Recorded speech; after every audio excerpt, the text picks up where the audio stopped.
introduction to Jewish spirituality and meditation through prayer. I'm going to do that right now without any interruption to go straight into it.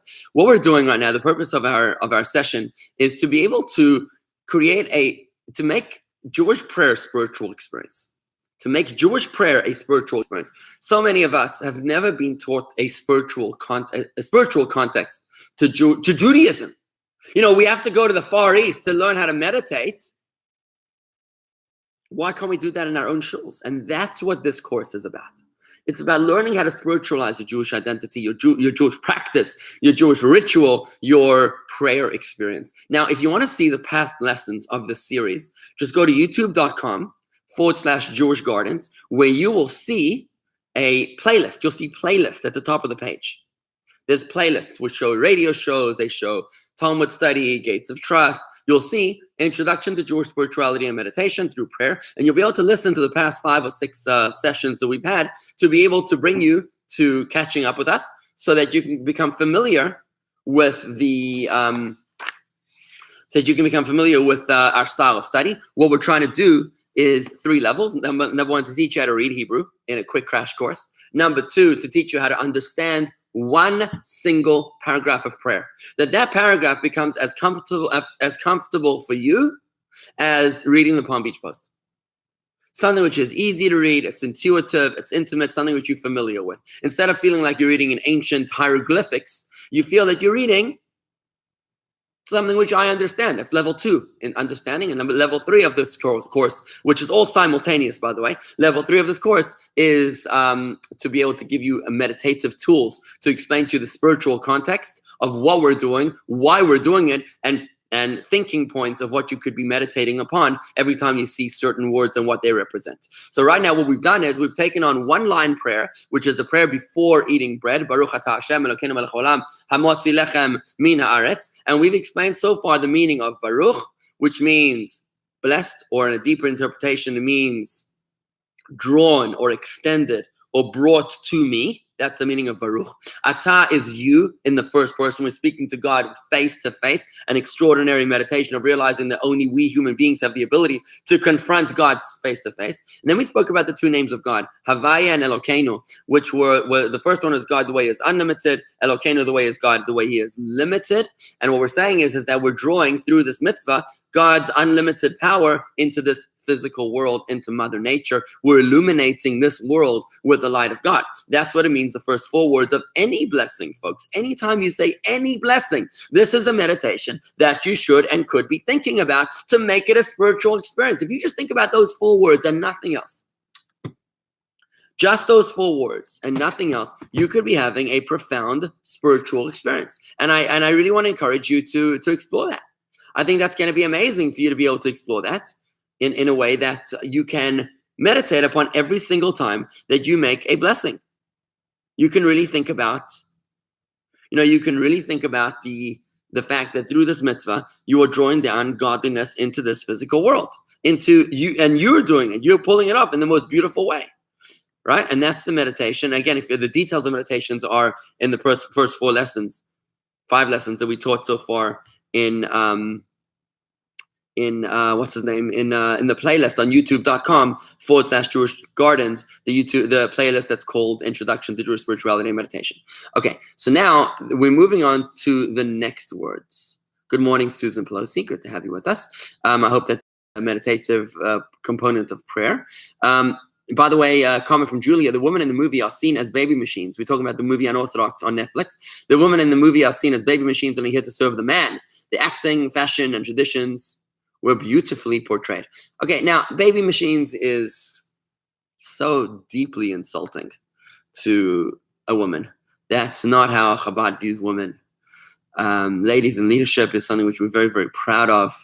I can't even relate. Honestly, I can't even relate to the whole notion and the mistakenness of the notion, which is women as baby machines. I can't even relate, even though, bear in mind that in the Satmar community, there's some truth to that because their entire life is in the shtetl.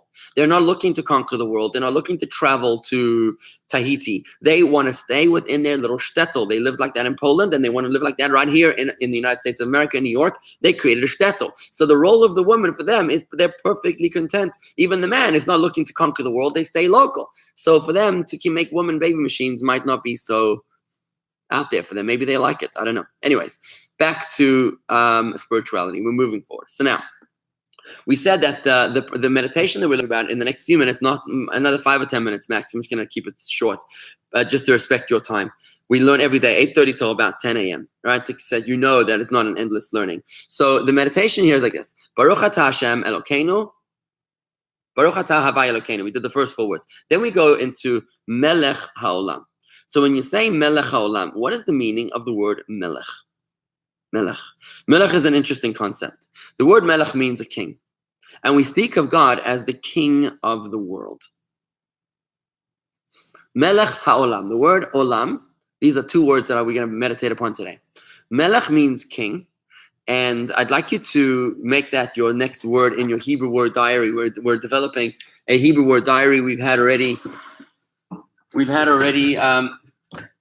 I see 12 words on our screen here. Try to put this behind me.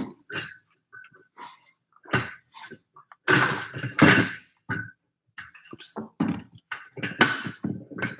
Put this here directly behind me, and hopefully you can see the words right behind me. So there's word number 12. The word is melech, which means a king. And every time you see these 3 letters, we learned it in the last lesson, the mem, the lamed, and the chaf, that spell king. Anytime you see this word, the connotation is kingship. And olam is another very, very important word. I'm going to speak about both these words today. The word olam is another very, very important word, which means world. I'm going to show you these words, how to read them in Hebrew right now. Here we go. The first one is ayin. We've learned this letter in this course already. Ayin is silent. It's got a pair of eyes. You see the 2 pair of eyes? That's how you recognize the letter. And just like when somebody's staring at you, they're silent. So too, when you see these 2 eyes, you know that you're talking about the I letter, which is ayin, just silent. The second one, we've also learned this letter before, is the lamed. It's lanky. It actually goes above the line. That little thing on top goes above the line. It's a lanky letter, and therefore it's a lamed. Lamed is for lanky, which is long.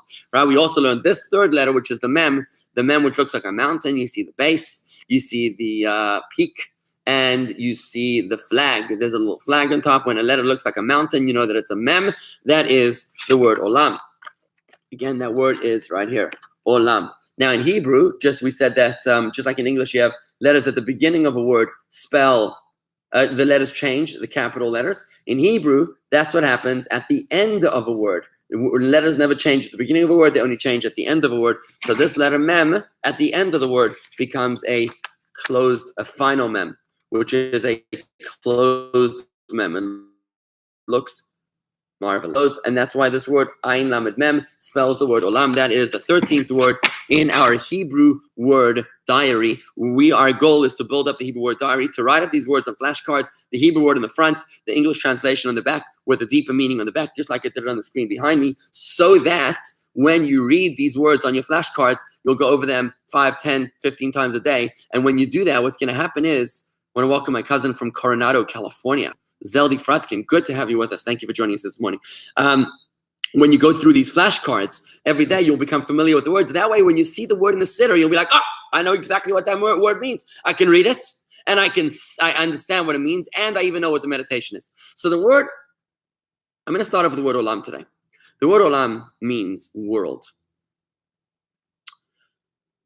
It also means forever.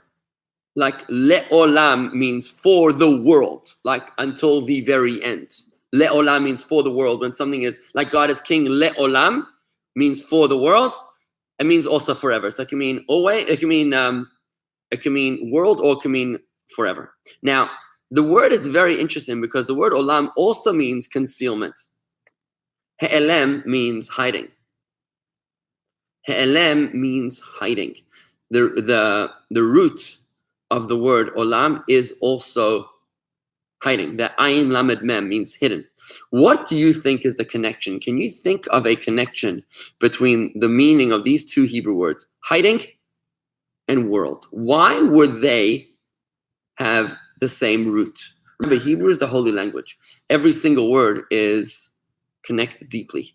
It's like math. So you don't just have random words meaning the same thing. If there's two words mean the same thing, it's because they meditatively are connected, essentially. Anybody comments on YouTube, comments on Facebook as to why you would think these two words are connected? I can give you a clue. It's something we've already learned in this course. And if I'm not going to get comments, I'm going to say it myself. And here it is. The connection is like this. Mother Nature is godliness hidden. When God makes a miracle, that is godliness revealed. When God operates normally, that is godliness concealed. Mother Nature is God hiding. So when God appears in this world, it is always in a hidden format. So whenever we think of the world, we think of the fact that God is hidden. That's what we're supposed to think about. When you think of the world, Mother Nature is godliness. When you look at the beauty of nature, you go to the beach, you go to a nature reserve, you look at animals in the Kruger Park or something. You're supposed to think about the fact that this is godliness, which is manifest in the most magnificent, majestic, and beautiful manner. It's godliness hidden. And it takes tremendous wisdom and vision to be able to see godliness hiding within the disguise, the masquerade of the world. Because we know God is the only thing that exists. Everything else doesn't exist. Nothing else exists. So God creates everything. So when God creates the world, that is God's power creating the beauty of the world. So are you able to see, we were speaking earlier about recognizing that there's no evil that comes from God. There's only revealed good and hidden good. Now we're taking it even further. We're saying that nothing comes from anywhere else other than God. So do you have the power to be able to see godliness within every single thing around you? Forget within the bad things around you, but within the good things that happen around you. Do you have the vision to be able to see that? And I want you to know that this is what Mashiach is all about. The coming of Mashiach is not Armageddon. It's not the end of the world. It's not death, destruction, and the apocalypse. God forbid. There's a very, very Christian approach, a Michelangelo Sistine Chapel approach to a Jewish concept, which was perverted and distorted by him and the Christian approach. The Jewish approach to Mashiach is a perfection of the world in which we live. And that perfection happens, right now we're groping in the darkness. And when you're in a room and you're groping in the darkness, you could hurt each other. You could stumble over a chair. You could get into a fist fight. You could get into trouble. But when the lights get turned on, then suddenly you see where you're going. You know what you're doing. Everything is clear. Everybody knows the purpose. Everybody's got a direction. And life is good. When Mashiach comes, what happens is that godliness, which is inherent, organic, within every single thing that exists, will suddenly come to be revealed. It would be as if we all get X-ray vision. We all get a new pair of glasses where we have like night vision glasses to be able to see in the night.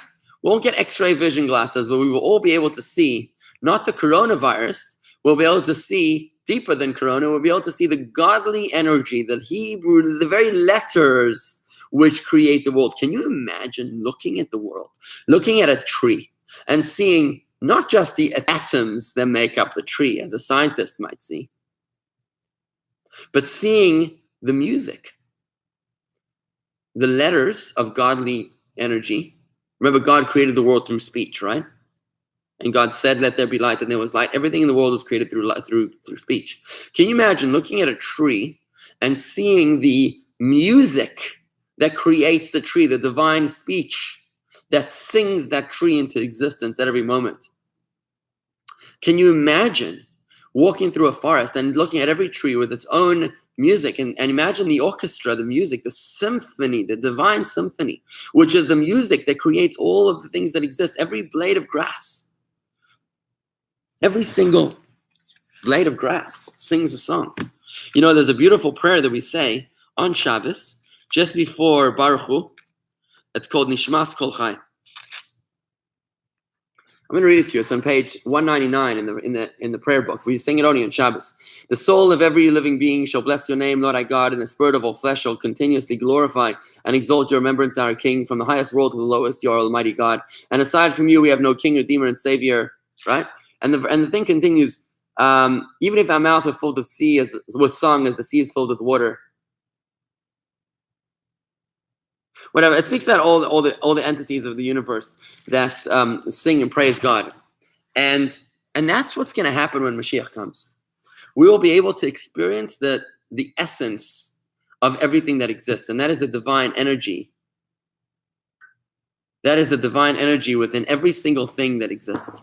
You'll find the godliness. You'll see the holiness within every single thing that exists. It's an extraordinary reality. Now, which basically means, in the context of our meditation of prayer, basically what that means is that the word olam, which means hidden or world, the cover of the concealment will be blown, and God will be revealed as King of the world.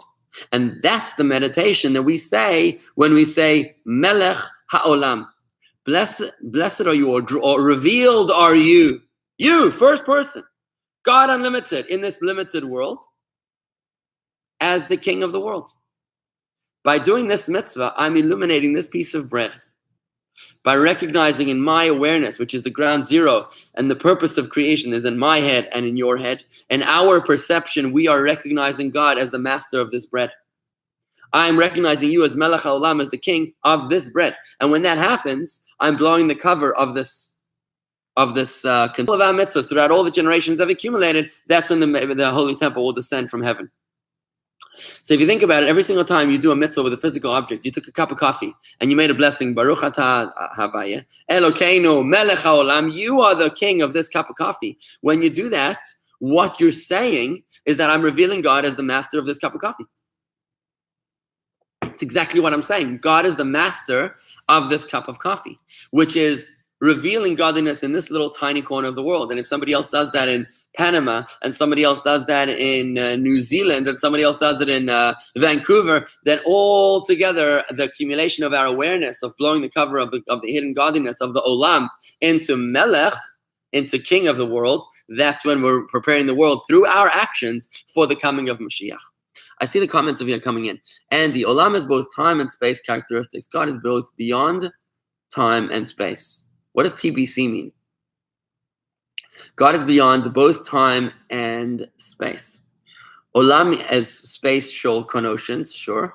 And olam, yes, time. I said forever, absolutely. So time and space, exactly. And God is hidden within time because, when you have recurring events like sunrise and sunset, when you have seasons, then we think that is just Mother Nature, but really it is godliness hiding in time and godliness hiding in space. Couldn't continue. Read time, eternity, past and future, space, infinity beyond the end of the universe. Very good. And Rob Berger, yes. Good. So, Andy, I agree with you. Absolutely. We do see certainly this concept.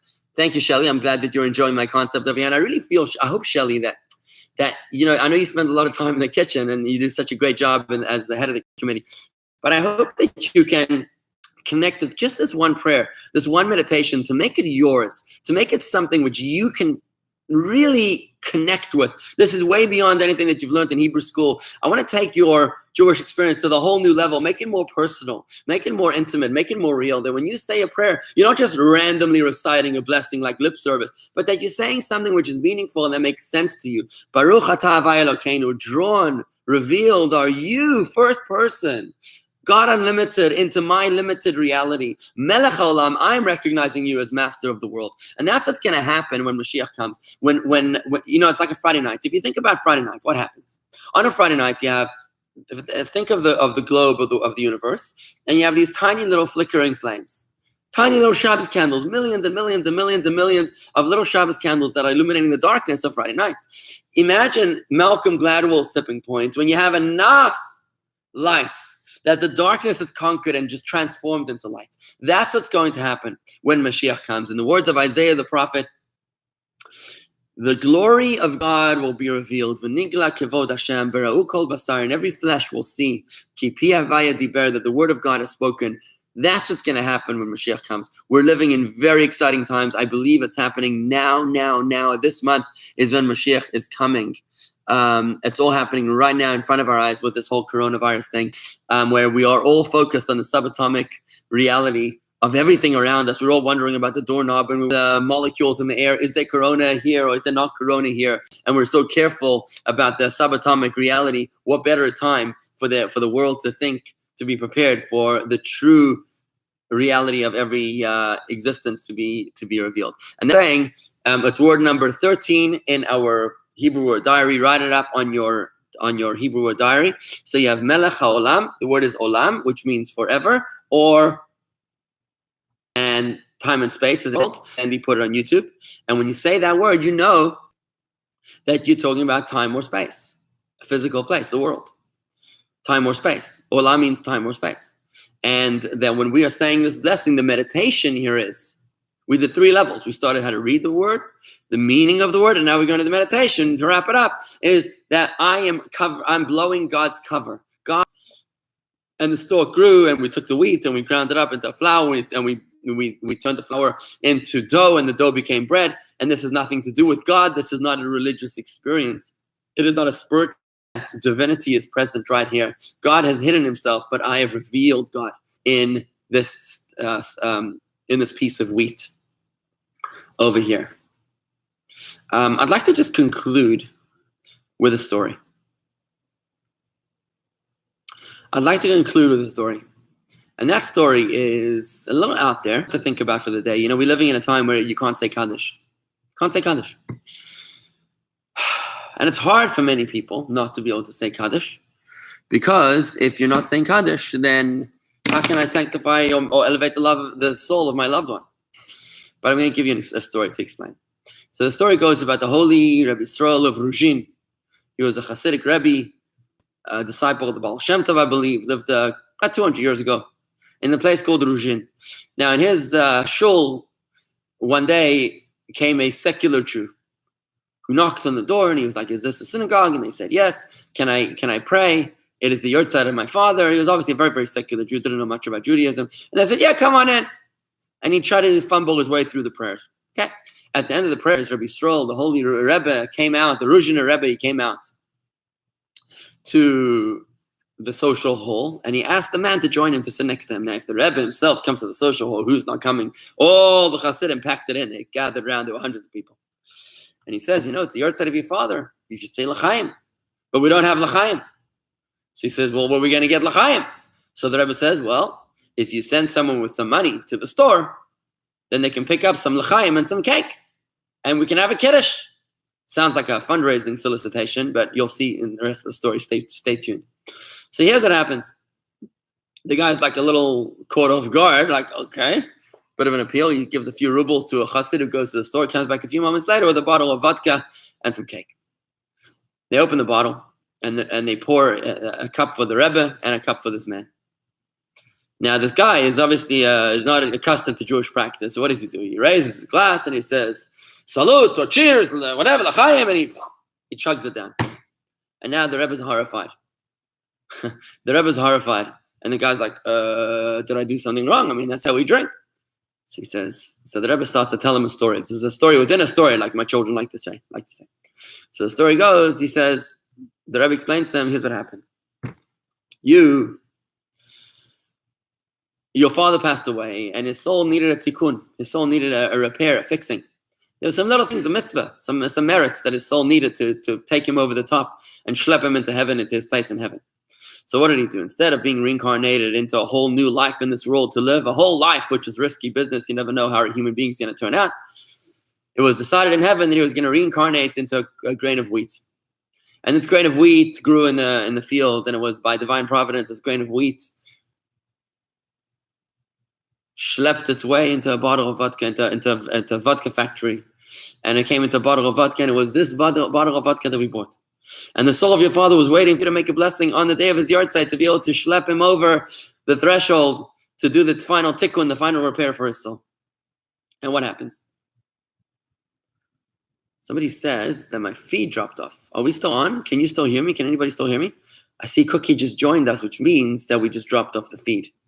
I don't know what happened. My feed seems to have been uninterrupted throughout. Maybe it was your connection, Mickey.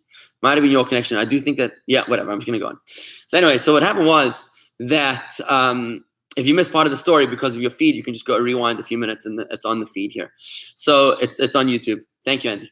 Andy says we're on. So what happened was that your father's soul, said the Ruzhiner, by divine providence, it schlepped into this grain of wheat, which went into the vodka factory, which went into the specific bottle of vodka that was waiting for you to buy it on the day of the yard set. And now it's sitting here, and how is it going to be redeemed?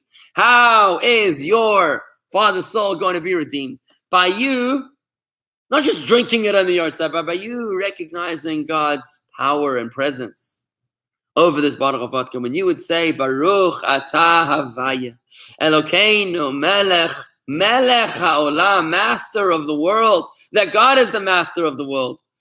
Sha'akol niya b'dvaro, everything was created through his speech. That's the end of this particular blessing of vodka. If you would have just verbalized that affirmation, you would have finished the repair of your father's soul.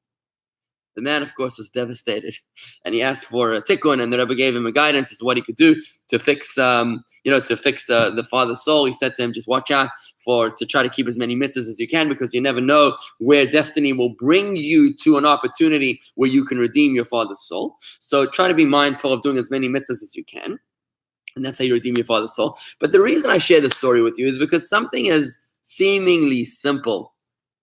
Warren, I see you had an interruption on YouTube. I'm sorry, my YouTube never broke. Maybe it was your feed. And if it did, then and if you missed part of the story, then you can just rewind a little bit in the YouTube feed on youtube.com/Jewish Gardens, and you'll get the part that whatever you missed. So I'm just going to wrap it up by finishing and saying that by merely reciting the blessing, Baruch atah Hashem Elokeinu melech haolam, before eating food, we're able to accomplish extraordinary achievements. In the case of this story, this man was able to elevate the soul of his father in heaven, to bring his father to heaven. And if we're able to do that to the soul of our deceased parents, how much more so can we do that to draw godliness down into this world, which is the purpose of why we're here, and that all of that which will culminate with the coming of Mashiach. So I want to just make you mindful of the importance of the mitzvah, the importance of making a blessing before you eat food, realizing that you're not just reading stuff before you're eating like it's got no connection. I mean, imagine having to read the Gettysburg Address before sitting down to Thanksgiving dinner. It's like, sounds good, but hey, I'm hungry. We Jews, we don't just read random stuff before we eat. Our purpose is in order to uplift and to sanctify. We are on a mission, and when we say the blessing before we eat, we're fulfilling that mission. Folks, thank you for joining me here this morning. I hope that answers any loose ends on this very animated conversation. Susan hears me okay. That's great. I hope I've been able to explain this to you. I want to highly encourage you to keep your Hebrew word diary. Take these words and write them up with the Hebrew 3, put them on flashcards and go through them. By the time we're done this course, you will be intimately familiar with many parts, at least one chapter, one paragraph of davening for starters, and you'll be able to really sanctify and spiritualize. Is that a word? I don't know. Okay. Spiritualize your Jewish prayer experience and make it much more of a meaningful experience. So with that, I'm going to sign off, folks. I want to tell you that I do respect your time. We start around 8:30 as best as I can. I try to get you as fast as I can. Sometimes, getting out of the house is not always that easy with the kids at home, but start just around 8:30. And we finish about 10 o'clock. We went a little over time today. I apologize, but I don't want to go endless. So I'm going to wrap it up over here. Thank you for joining me here this morning. Shalom, and have a great day. Don't forget, tomorrow night at 8:30, Tuesday night at 8:30, we're having a Zoom webinar for a Zoom group virtual meeting about how to make your Passover Seder more meaningful at home. Many of us are going to be doing Passover, leading our Seders for the first time at home. And I'm going to give you guidance as to how to make that meaningful. So join us tomorrow night, 8:30 p.m. on Tuesday night. On Zoom, the link is in the Friday email. The Friday email, which we send out every Friday. And with that, I want to tell you, please call us, Khan and I. We're here for you. We're socially distant, but we're spiritually more closer than ever before. Shalom, and have a great day.